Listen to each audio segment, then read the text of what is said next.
It's me, the J-A-C-O-B. You know what? Cut the music. Ladies and gentlemen, boys and girls, children of all ages, the Harrell Wrestling Network proudly brings to you its podcast champions of the world, the PE teacher Jacob Harrell, the pay-per-view champion Jonathan Harrell, the Harrell Wrestling Talk podcast. And if you're not down with that, then we have 3 words for you.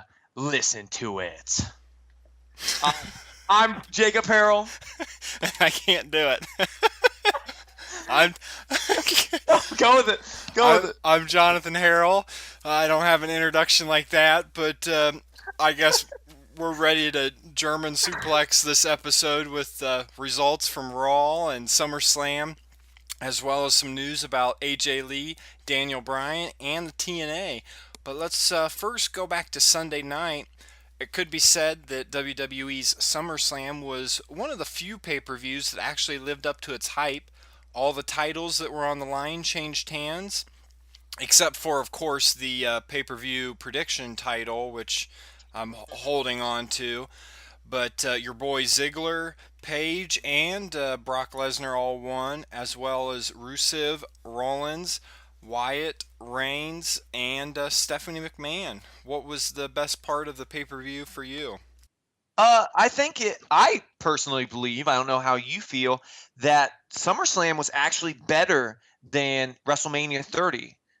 It just seemed like it, like you said, it lived to the hype, and it's a rarity now that you have so many unexpected, I should say, events happen. I loved that Brock Lesnar just brutally destroyed John Cena. But let's give credit to John Cena. He was acting a lot like he was hurt because obviously he did his Hulk Hogan moments where he beefed up and started punching him. So he had energy, but he acted like he was a wounded warrior. Now we'll talk more about, the heavyweight champion here in a little bit, but I thought, like you said, that just it was a great pay-per-view. And it had some great matches. I was kind of disappointed with the Rusev match, the Real American, but the lumberjack match with Ambrose and Rollins I thought was great, and I still think one of the best things of it was Damian Sandow out there dressed as a lumberjack. I thought that was awesome, and they didn't give him any credit for it. Yeah, I was floored when Ziggler won. No, we both guessed off. Actually, all 3 of us, even Will, guessed Miz was going to win. So that was great to see. And the other thing was Paige and AJ. That's another one just like the lumberjack match we were talking about with Rollins and Ambrose. This feud could go a long, long ways. And of course, we had the Stephanie McMahon, and and I thought she did great for the wrestling that she did. And then they've set up another storyline, so they haven't even finished that yet, and they've started setting up, the 2 twins fighting each other. And so, I mean, it's great. Yeah, Stephanie looked great too. I was floored when she wore that, and I was looking at Katie. I was like, sorry, she looks good. The rumors have finally come true. The WWE Championship has finally unified with the World Heavyweight Championship belt into one glorious belt that obviously the crowd did not like. It's the same WWE belt, just with the new logo.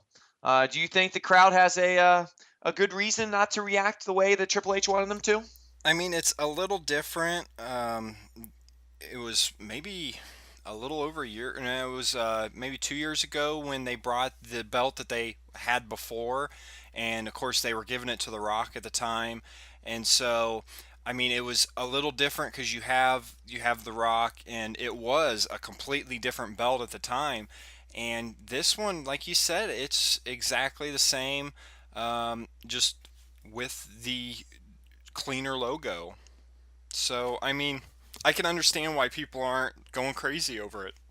Right, and I'm obviously biased towards the WCW belt and how prestigious that was, and I just like the look of that honestly better than what the WWE belt is. And the problem I have is if Lesnar is going to be part-time and if they're going to carry him on as a long-term champion, it's nice to have that secondary major championship like the WCW title to kind of run the time and keep it all these matches going, because now we don't have that many belts really, especially if they unify the Intercontinental in the United States to really work with. Yeah, and you hit it on the head on with the, having that other secondary belt, because the way that they portrayed Brock Lesnar, I mean, I don't even know why they're even having a rematch, because I mean, they made him look so weak.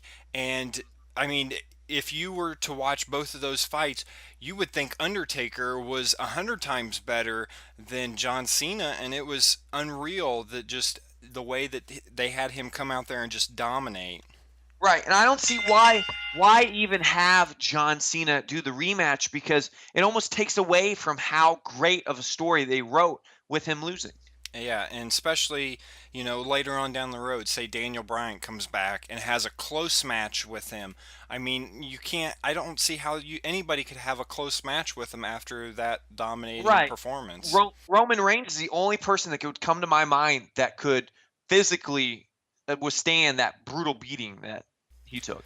Well, following a big pay-per-view, Monday Night Raws can sometimes be great and others, well, not so great.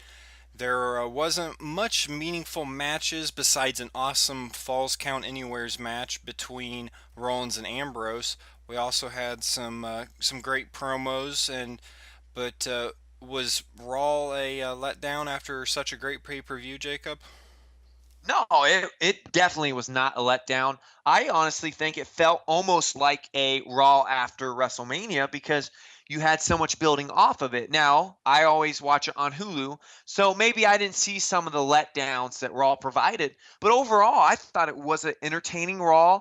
The best part of Raw was Ambrose dumping a bucket of ice on Rollins, and Rollins like, oh, turns around and Ambrose goes, "What? It's for charity," and then throws the bucket at his face. That right there is comical gold. And right now, those two just can't miss. It doesn't matter. Lumberjack match, Falls Count Anywhere on Raw. You could throw them hiding in a birthday, Raw and present. Payne's match, and they would make it entertaining. Yeah, I mean, it's just they've hit something, and it stinks that it's so early on too. And I think you kind of saw that where they were trying to stretch it out, maybe to get to SummerSlam. I bet the creative team is kicking themselves that it's not just getting started now, heading into WrestleMania, where they could have just an amazing match at WrestleMania. Right, and the rumors are that the Shield's going to unify here probably within the next year. So it's going to be hard for them to kind of drag this on to Mania if that's kind of what they're thinking. Because if you're going to drag this feud on, where does the briefcase come into effect? So that's another factor that goes into that. Did you enjoy the Stephanie McMahon and the Nikki sold out or bought in segment? I did. I Like I said, I just the whole thing with, and we'll talk about some divas later on. It's just constantly. It's amazing that they can go in there and add a whole nother segment to the show, to the divas division, without it being affiliated with the belt. Right. Well, especially with the recent history of the Divas, this is probably the most in-depth, at least story-wise, they've gone with the amount of talent they've had with the Divas. Now, John Cena will have another beating of epic proportion, as he's going to have his rematch with his rematch clause against Brock Lesnar at Night of Champions. This match was announced at Main Event. And as we know, every other title will be defended at the pay-per-view. Besides that match, what matches are you looking forward to the most? Well, you've got 5 titles right now, and so typically a pay per view like SummerSlam had 9 matches. So outside of the titles, you're going to have about 4 matches. You're probably going to see a lot of draw from SummerSlam, some rematches, and unfortunately, it'll be rematches that's happened the last couple months. So I'm guessing you'll probably see a Jericho Wyatt. You may see somebody different from Rusev, um, I but think they might go with the Mark Henry angle. I'm thinking, unless the Big Show and Mark Henry, sorry, are going to be in the tag team. So and speaking of that, this is completely out there. Where has the Xavier Woods and the That faction that we thought was going to start. I mean, it's like died since they've even like had their little promo where they're not going to take it anymore. Right. Well, and they're like, we're gonna wait. We're not. Well, we're done waiting, and apparently they're not. So, and I'm guessing they've scrapped that idea, just like they've scrapped the one person we haven't seen in a while, and that's the Adam Rose character hasn't been, at least in my knowledge, hasn't been on for a while. So I'm guessing they've scrapped the Nation of Domination 2.0. Sadly. Now, do you think John Cena will just go in there and it'll be almost exactly the same, trying to build Brock Lesnar up as just this unstoppable force? They have to, because that's they right now. Brock Lesnar has probably the most momentum he's ever had in his career, and he's at this point now where, like I've said before, you take these fans that will kind of critique wrestling. Who is the next guy in line after this? Who would want to wrestle him after this? So why I would hope he'll go in there, F5 him in like the first 30 seconds again, and actually pin him, and it's just over in 2 minutes, and it's just like what kind of a moment? Now, it's only been a few months since AJ Lee made her surprise comeback on Raw, but now there are rumors flying that she may be leaving for good. With the latest, Bella Twin angle, will she even be missed that much?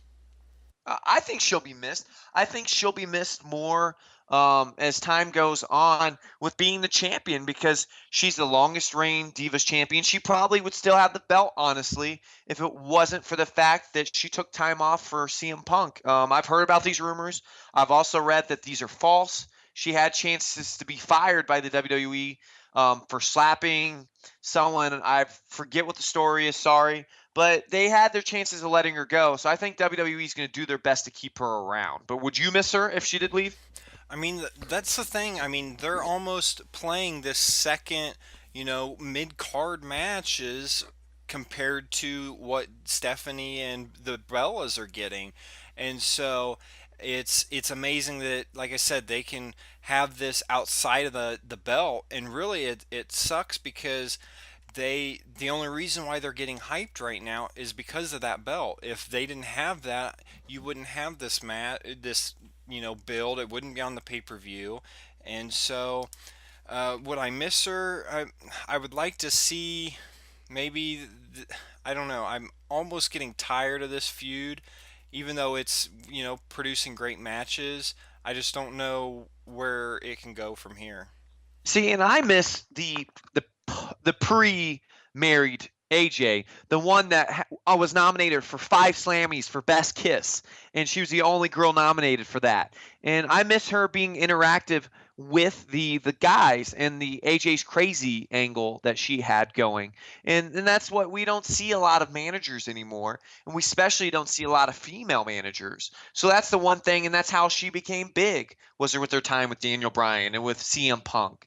And that's what I think I miss the most about AJ. But she's big enough now where she can kind of stand alone. I would love to throw this out there. I want to see AJ Lee sell out, and then the CM Punk kind of chance and stuff would go crazy because of that. It was just announced that the best character in WWE will be taking these talents to Hollywood. And no, we're not talking about The Miz leaving again. Dean Ambrose will be filming an upcoming WWE's Studios movie, Lockdown, which is going to be released in 2015, possibly in 2016. Are you excited to see him as an actor? And will this hurt him and his character and his build-up if he takes time off? Uh, I think you almost have to do it as an injury. He's got to take an injury leave, and I think that by him doing that, it won't be as bad. I think that this is a great move for him. I think that he's probably, with the current talent that the WWE has right now, probably the one of the better guys for them to do it.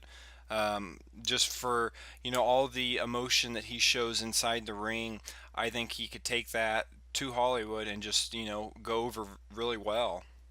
Yeah, and I think the another storyline you could go with it is Triple H firing him, and then his comeback. And I heard it's only supposed to be around 4, possibly 5 weeks at the most that he would be missing. So he wouldn't be missing for a long period of time. But to also throw out Dean Ambrose news that we haven't talked about, with his recent injury at Raw, where he took a curb stomp to cinder blocks, he was stretched out. He refused care, took off running apparently, and has been missing from anything since his running away. So he has not shown up on SmackDown, hasn't shown up on main event. Do you think that's a story they're going to kind of build off of? It could be, like that he's so unstable that he's unstable, and maybe they're gonna have to get him help or something like that, where he's locked up for a while. Get But Dr. Shelby back out there for Daniel Bryan yeah, again. now how I think it's amazing that WWE allows Seth Rollins to do that curb stomp finishing move. Just how dangerous it can be if it something goes wrong with it.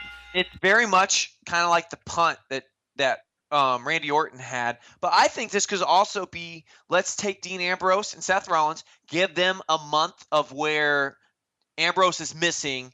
Seth Rollins doesn't have a match at Night of Champions, so then you have to worry about cashing in and then bring him back for Hell in a Cell.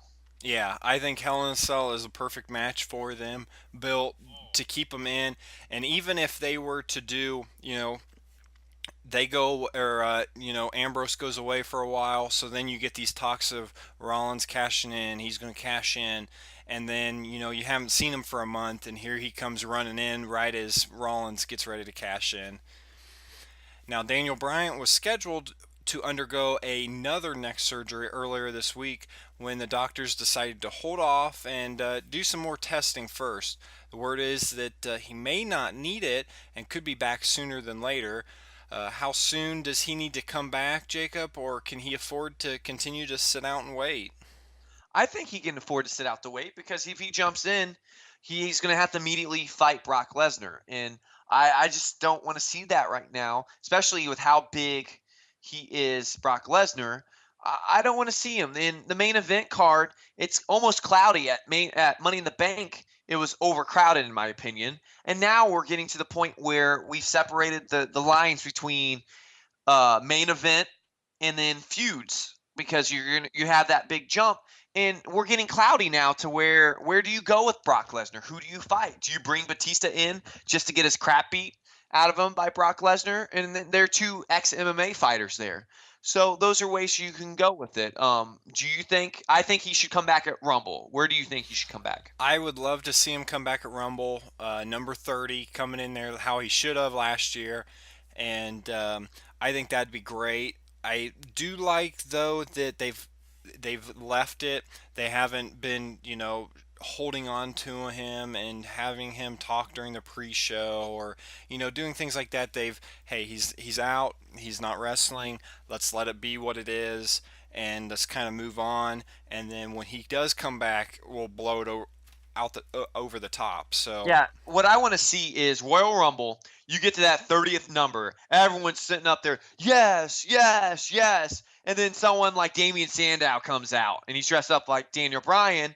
And then all of a sudden the clock starts going again. You're like, wait a second, there's 31 people. And then bam, the Daniel Bryan's will hit. And then the crowd will go bananas. now, do you think that people will still, be every time hoping that he comes out, or do you think that they're going to be kind of moved on a little bit? See, that's a great question. If you look at Stephanie McMahon, when she came out in Daniel Bryan's music at Raw, which was gold, the crowd went crazy, did they not? And they were all standing up, and then it kind of dimmed down, and then she came out, and it just killed the crowd, and she had a huge grin on her face. Honestly, TNA can't get a break. Bully Ray, or Bubba Ray for you WWE fans, has been the center of attention for TNA for the last few years. His angle with Aces and Eights has been their kind of high point. His title reign, he's been working with other stars like Hulk Hogan, had matches with Sting, but recently he told TNA Locker Room that he's leaving. Speculations that he's on his way to WWE have arrived. Do you want him back in the WWE? I don't know where you would put him. The WWE's kind of moved away from, his type of matches. So to bring him back and as, and he worked best in the WWE as a tag team. And so bringing him back as a singles wrestler in this PG era, I don't know where he's going to fit in at. And so I honestly, I don't know where he would go.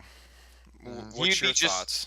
he'd be just like RVD. He would come in, make a semi immediate impact, and then just fade away into the stars. His biggest money draw if he came to WWE would be bringing in Devon and doing a 3D reunion for a short period of time.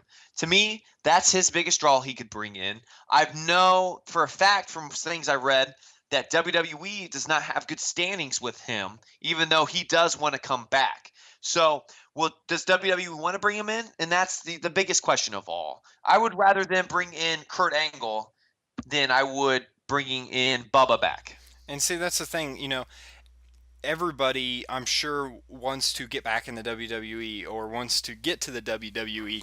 And so it's this, well, I would like to come back. Well, you know what? You ticked too many people off and burned too many bridges to get back in. So, but like I said, I mean, who are you going to have him feud with if he comes back? I mean, there's not anybody I can see that, and that he'd work good with. Right, and when he left the WWE, he wasn't in the main event status. So, is WWE going to look at TNA and say, "We're going to use your body work at TNA and bring you in, and you're going to go against Paul Heyman's guy Brock Lesnar"? No, they're not going to do that. Now, with news about moving Smackdown show back to Thursday night, continuing with our TNA talk, has forced them to move their current show to Wednesday night. Now, obviously, this is a smart move on their behalf with, football coming back up on Thursday nights, but can they strike a new deal now with Spike now that they're going to try to take over the Wednesday wrestling market? I don't know. Their clock is ticking for sure for Impact Wrestling at least. I don't know if Spike wants to bring them back. Maybe Spike already has moved on, but they don't want to tell them because they still want to get decent ratings leading up to their ultimate demise. I've seen memes on the internet that the last day Triple H is going to walk on the set of TNA and Impact Wrestling, and he's going to buy out TNA, but that'll never happen, obviously. So, do you think Spike would have interest in re-signing him?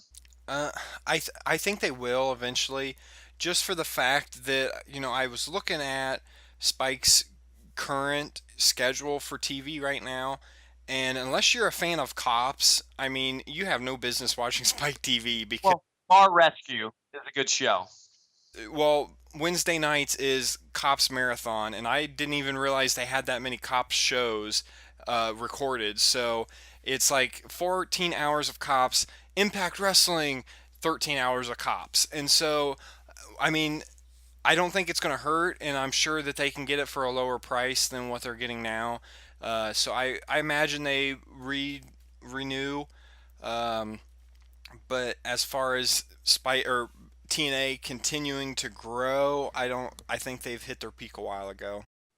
Yeah, it's I don't want to see obviously an organization like that. There's a lot of famous people in it. There's different things. If they would ever belly up because of this, that's a lot of jobs obviously that will be missing.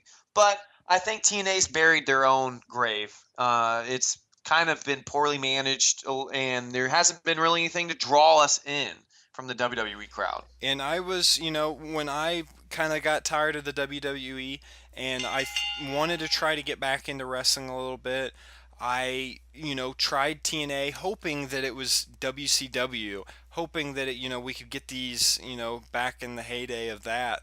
And it just never, and I think they even tried that and it just never went over.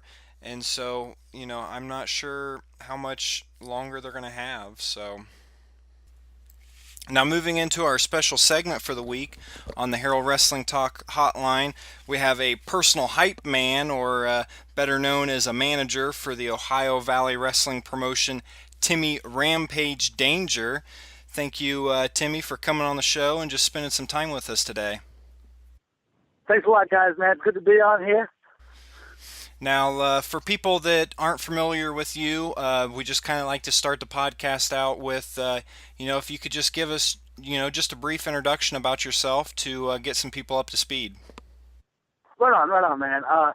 I've been wrestling now for 9 years. I started out in Richmond, Virginia at a place called GXW Wrestling.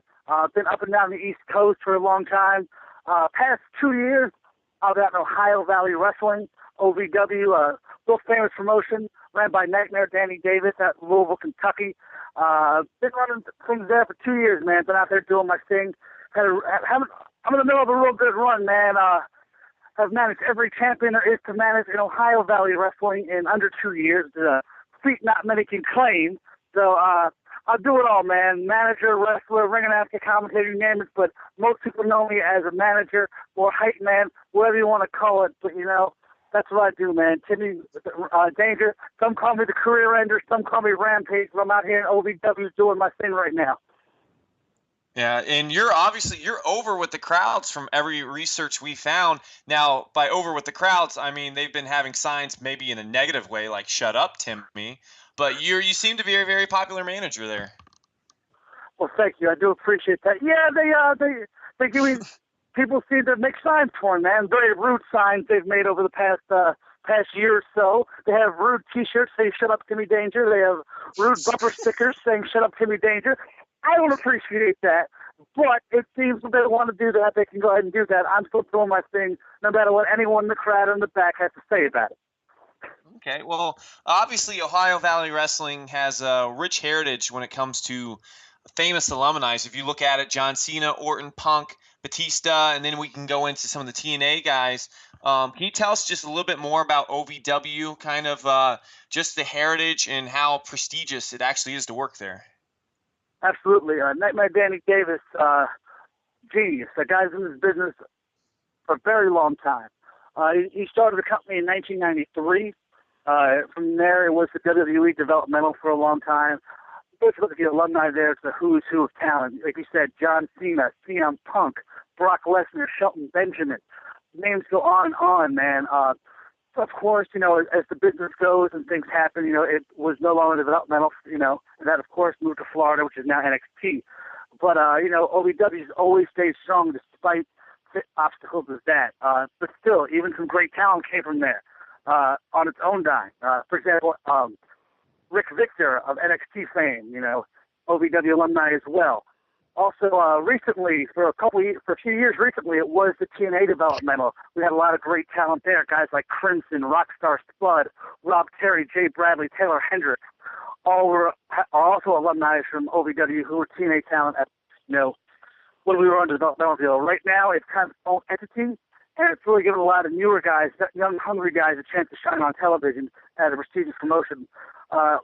The people here at OVW, man, some of the best heads people to learn from. Rip Rogers, the Hustler, my trainer, one of the best trainers in the world, probably the best pro wrestling trainer you could possibly find anywhere. Guys like that, Trailer Park Trash, Frank Miller, another great mind in the business, helps a lot of the younger guys out. But Danny Davis, Rip Rogers, two of the best, man, two of the best trainers you could possibly ask for in this business.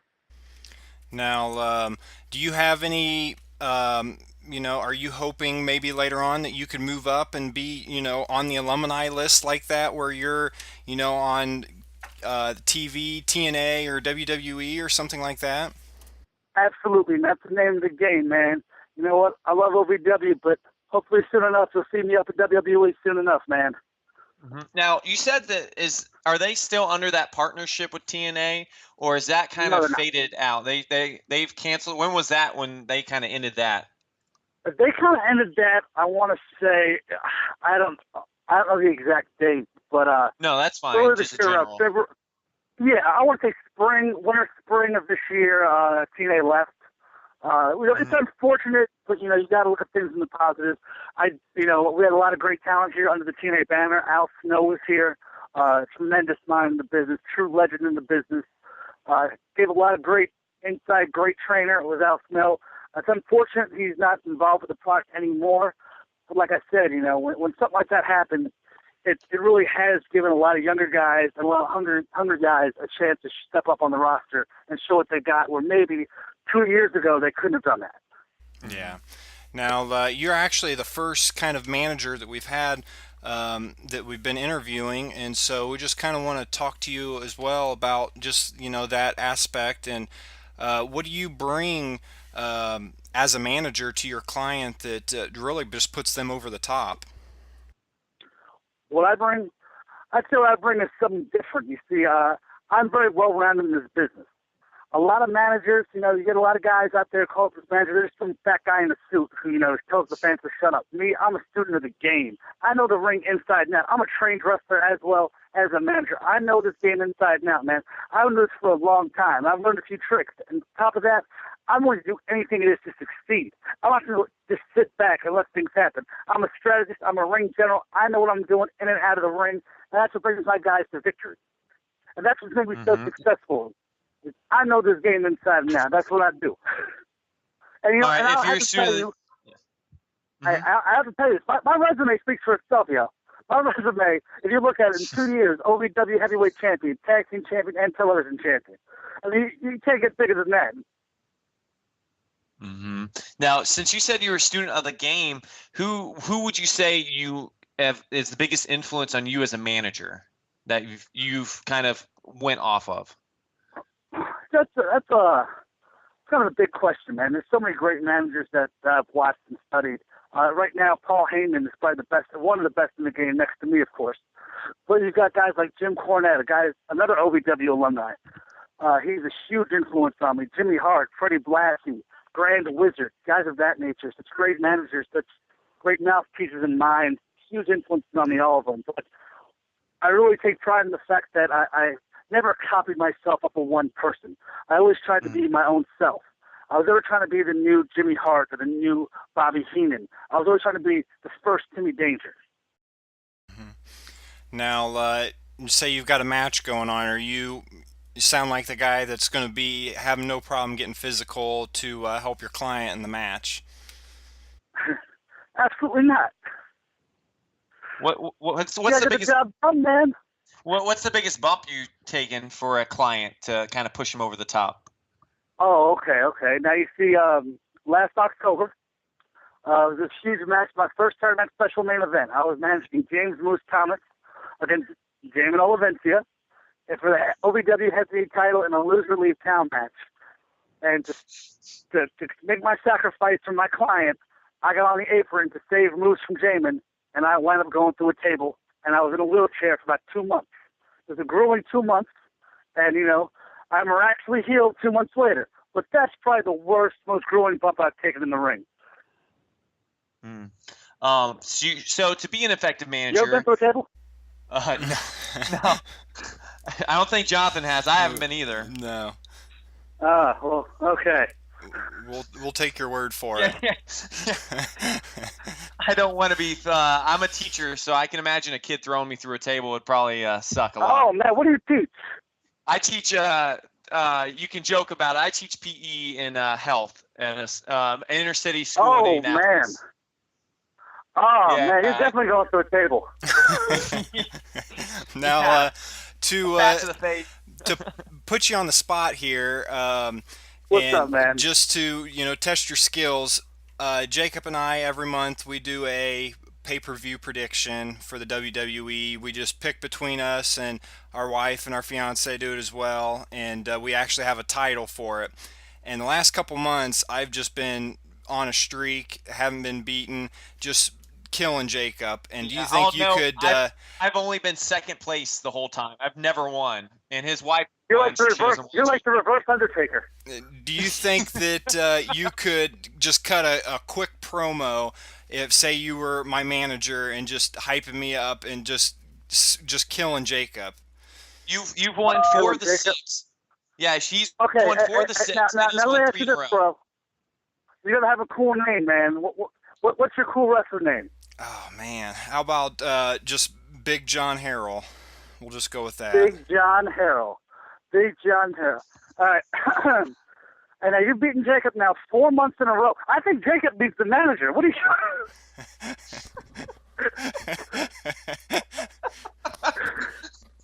All right, man. I'm the one that needs a manager.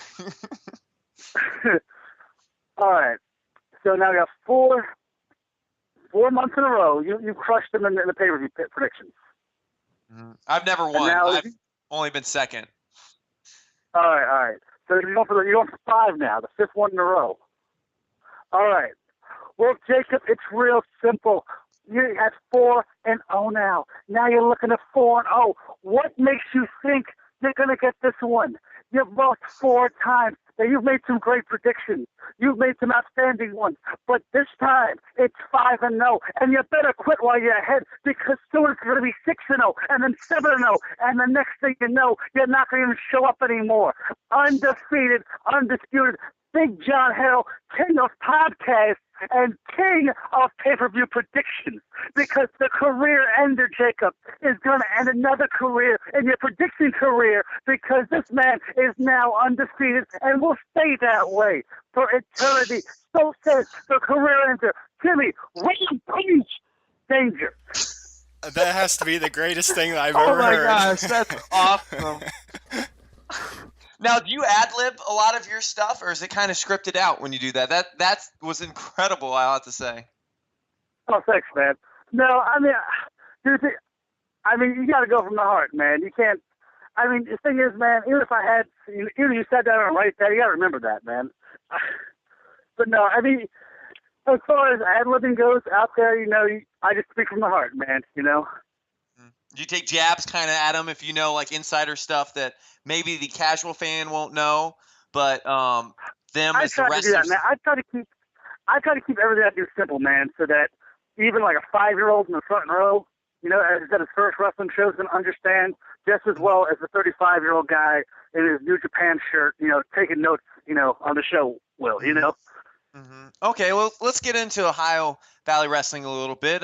You've obviously been off.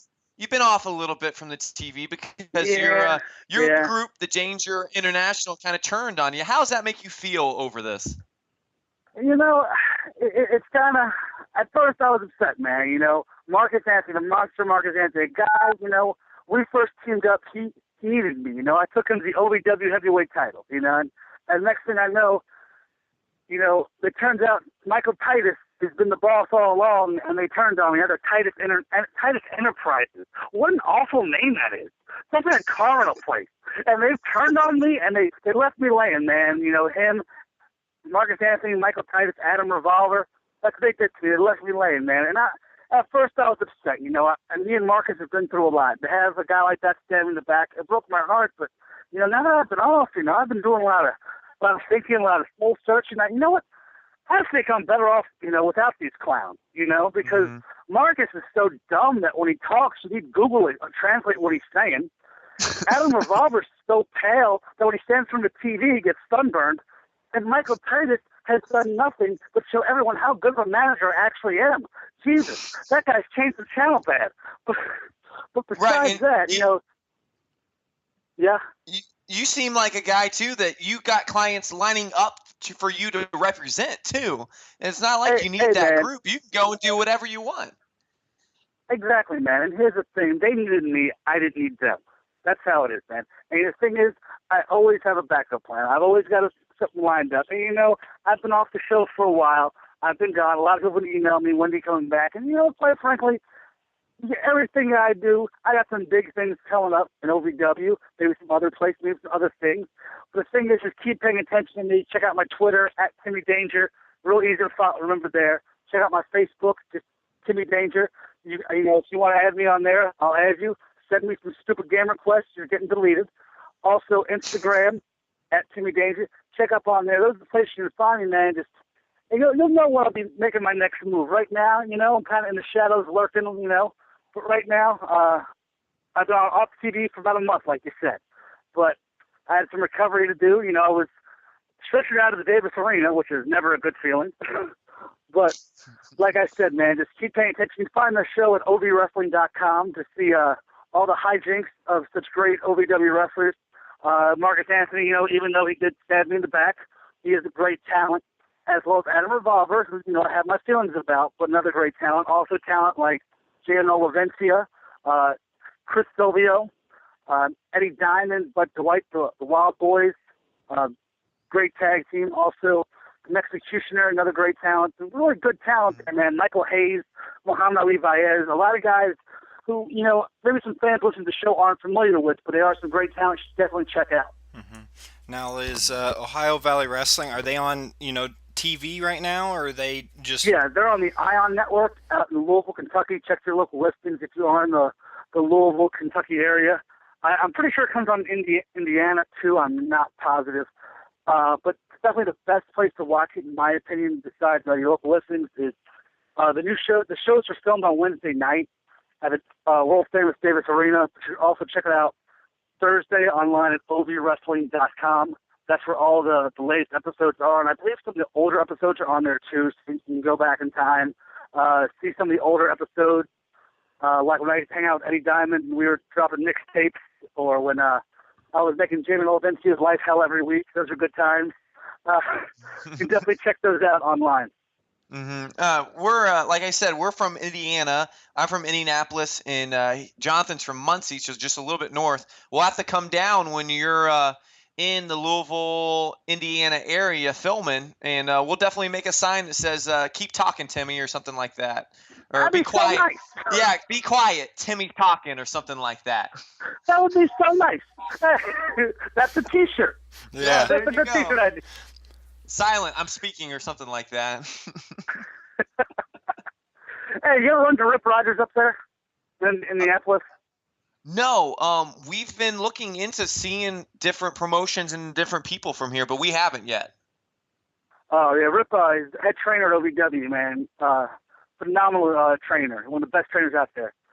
We'll have to definitely, after this, talk about that and connect And if you're with not, that. oh, I'm going to cut you off real quick. If you're on Twitter and you're not following Hustler2754, Rip Rogers' Twitter account, and you are either in the pro wrestling business or you're a fan, you should just delete your Twitter account right now. The man has the best Twitter you could possibly read if you're a wrestling fan or if you're an aspiring wrestler, even if you're a pro wrestler, or world pro wrestler. But even if you're in the WWE or if you're wrestling the local army from 5 people, you should be reading his Twitter account. The guy offers free knowledge and some of the best knowledge around.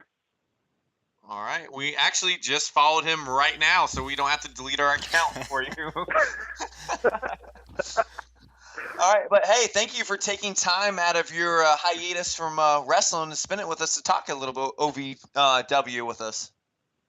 Yeah, no doubt, man. We'll definitely keep our website up to date with your social media where people can follow, and you're welcome on the show anytime, and we definitely appreciate it. We got a quick plug in there while we're on it. If you want to follow me on Twitter, once again, it's at Timmy Danger. Really easy to follow. Also, if you want to hit me up on Instagram, hit me up, Timmy Danger on Instagram, as well as Facebook, Timmy Danger. Go ahead and add me. I'll add you back. So long as you're nice and not, trolling my wall, we're cool. Also, if you want to book me for any events, whether you want me to wrestle, manage, commentate, whatever you want me to do, I'm there. Just hit me up. My email account is thetimmydanger@gmail.com. That's VTHE. Hit me up. We'll talk whatever. I'm totally down to do any type of event you want me to do. I even do bar mitzvahs. I'll MC your bar mitzvah.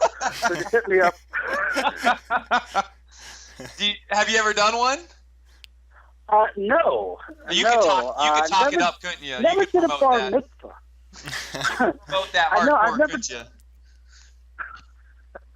I will, though. I totally will. That's how you got Danger as your last name, right? Yeah. I'll totally MC your bar mitzvah now. I'll even commentate your bar mitzvah. How about... Well, thanks again, Timmy, for taking some time out of your day. Yeah, thank you, and remember us when you become famous. You can remember us, okay? When you guys become famous, what are you talking about? Thank you. Now, good luck with the street. All right, thank you. No problem, bro. How great was that interview? That was awesome. That we gotta go and make a sign for him. Because it's not that far, and like you said, it would be awesome. Yeah, and the fact that he could ad lib all that that was I got to get him to do my own like voicemails. That's And awesome. so you know that every time we have a pay-per-view prediction that I'm going to be playing that right before the show starts just to get jacked up. We should just call him every pay-per-view and then have our little smack thing and just have him do like a 10-second smack. That, I mean, it is, yeah, one of our best interviews. He was great. But moving back on to our segments, what to watch in the WWE Network, we had a couple new things that came out this week. There was actually a new Slam City, Rowdy Piper's Beyond the Ring documentary. Booyah! Yeah, your boy. my boy. We're going to get to see a first episode of Monday Night Wars, and also they've got Journey to SummerSlam about the Shield. What's besides Rowdy Piper, of course? What's interesting you on that? See, I saw that and I was like, yes, I watched that, but I won't talk about it. I mean, he's the greatest talker ever. But the Shield, I heard about that. I actually heard about that today, and I'm super excited to watch that because it's interesting for us, Indiana-based. The Shield was born in Indianapolis at SummerSlam.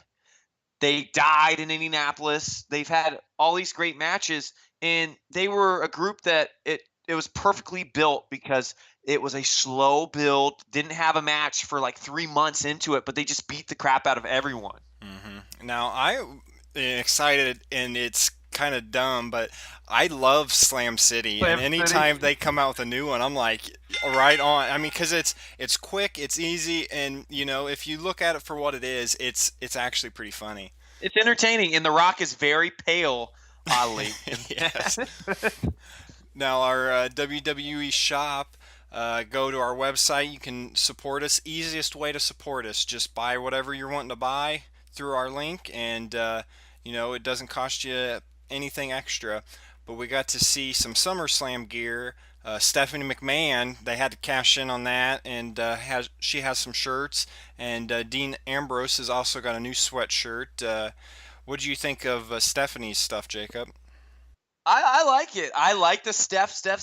I like the Steph for Steph is for business or whatever the shirt is. I can't remember. Steph's best for business. But I want the Dean Ambrose unstable sweatshirt. That is awesome. The logo, the back. It's too expensive for my blood. By that I mean my fiance won't let me get it. But I would get that. What would you get out of these three if you could get one? If I'm going with any of them, I would go with the Stephanie McMahon one, just because. Yeah, I mean it's a clear rip-off of, you know, Daniel Bryan's Yes, Yes, Yes. But you know, I enjoy watching her, and I mean, it is unreal that she can go out there, and I don't care for her too much when she's with Triple H and when she's like the authority figure with them. But when she gets in with the Divas and she's by herself, I think it's great. She elevates the Divas division just alone by being with them. Mm-hmm. Now, birthdays this week, we've got a handful as well.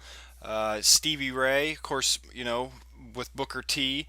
Stevie Ray on August, or actually today, the 22nd, will be turning 56. Kind of still get to see him on Reality Wrestling every once in a while.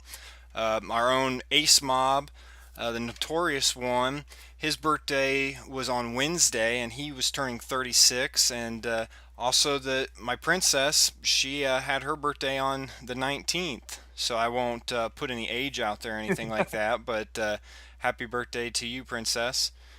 What you got an anniversary for us this week, Jacob? Yeah, on August 20th at SummerSlam 06, Edge defeated John Cena to retain his WWE Championship. So obviously, Cena has some low points when it comes to SummerSlam, but luckily he wasn't suplexed 16 times. Yeah, of course. Now, since you kind of ruined the whole Robin Williams off wrestling topic last week, we figured we'd bring it back again and try it again. We're gonna go, like I said, off topic, but it's still kind of topic. With we're gonna go favorite, you know, Dwayne the Rock Johnson movies. You got some that come to mind, Jacob? Yeah, I mean, obviously, and this is probably going to be the same for you. It's gotta be Fast Five is probably his best movie he has. I love that. I love his little cameo and the other guys, him and Samuel L. Jackson. Um, I thought it was hilarious when he played in Be Cool and he was the gay bodyguard. Mm-hmm. But what's your favorite movie? Probably my all-time favorite Rock movie, and this is going old, original. The Rundown. I think that is just so hilarious. Where I will, if I see it on TV, I will stop whatever I'm doing and I will watch it on TV. But I definitely liked The Rundown. I definitely liked the Walking Tall. I enjoyed that as well. And then maybe some of his movies that other people may not thought it was as good. I enjoyed the Tooth movie. Fairy? No, not Tooth Fairy. But I enjoyed the movie Doom. I thought he was pretty good in Doom just because he played a bad guy. And I actually enjoyed Faster. I don't know if you've seen Faster, yes. I liked Faster. That was a great movie. Yeah, so a couple movies that people may not have heard of, and with Faster, I just, like you said, it was a great movie. And he was crazy in Pain and Gain. That's just a weird movie overall, but yeah, it was definitely a weird character for him. All right, now to close out the show, we do our leaving thoughts, and Jacob's adopted the challenge for the week. Mm-hmm. But I'm going to put 30 seconds on the clock, Jacob, and what's your challenge? My challenge is for all you ignorant fools who think Hulk Hogan created WrestleMania. I have to go off this now. Rowdy freaking Piper made WrestleMania. If it wasn't for him being such a great talker, making him such a great enemy for someone, a hero to conquer, if it wasn't for that, there would be no WrestleMania. We would be talking about some local. We wouldn't even talk about wrestling because Rowdy Piper made wrestling. Fact, it's over with. You're so full of I'm changing mine because I was going with something different. I'm going Rowdy Piper now. That is complete hypocrisy. I mean, you have, say, James Bond. Would there be no James Bond without Dr. No or whoever the guy was? There would not be James Bond There would without too Dr. No. be. There hasn't been another Dr. No in all 30,000 movies of James Bond. So that's dumb. Hulk Hogan made Rowdy Piper. Hulk Hogan made the WWE. End of story. Oh, that's a bunch of bullcrap. Every segment leading up to WrestleMania was in Piper's pit. Don't give me that crap. You weren't even born when Piper was there. Who was the guest? It was Hogan. That's who people turned in to see. Yes. And I think Dad's probably going to be really upset that Dr. No is the only person that I could think of a villain from James Bond off the top of my head. Yeah, you have the now I can't even think. You have Pussy Galore's on there. I wonder why you would think of that because of maybe the name, but I don't even think she's even a freaking villain, Jacob. Come on now. Odd Job is one, isn't he? Odd Job is one, and then you have the shark or whatever his name is with the teeth. Jaws. Jaws. Okay. Jaws. And, so yeah, we're not as bad as I thought then.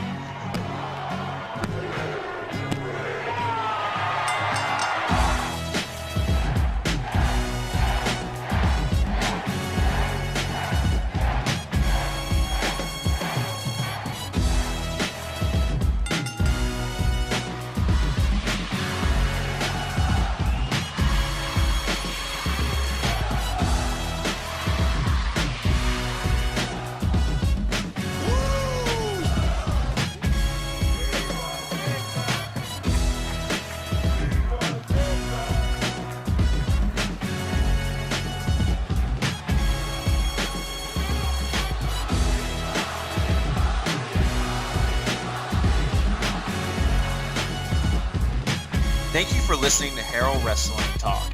Listen and watch our next podcast every Friday. We would love to have fan interaction, so follow us at Twitter at HWT Podcast, like us at Facebook at HWT Podcast, and subscribe to our YouTube channel, HWT Podcast. Feel free to give feedback, corrections, and any advice is always welcome. We would love to have sponsorships. Contact us at Harrell, Harrell, Wrestling Talk at Outlook.com. Last advice we will give you before we leave: if your girlfriend, wife, boyfriend, or husband says you watch too much wrestling, tell them that's impossible. Till next time, Wrestling World, keep listening and keep watching.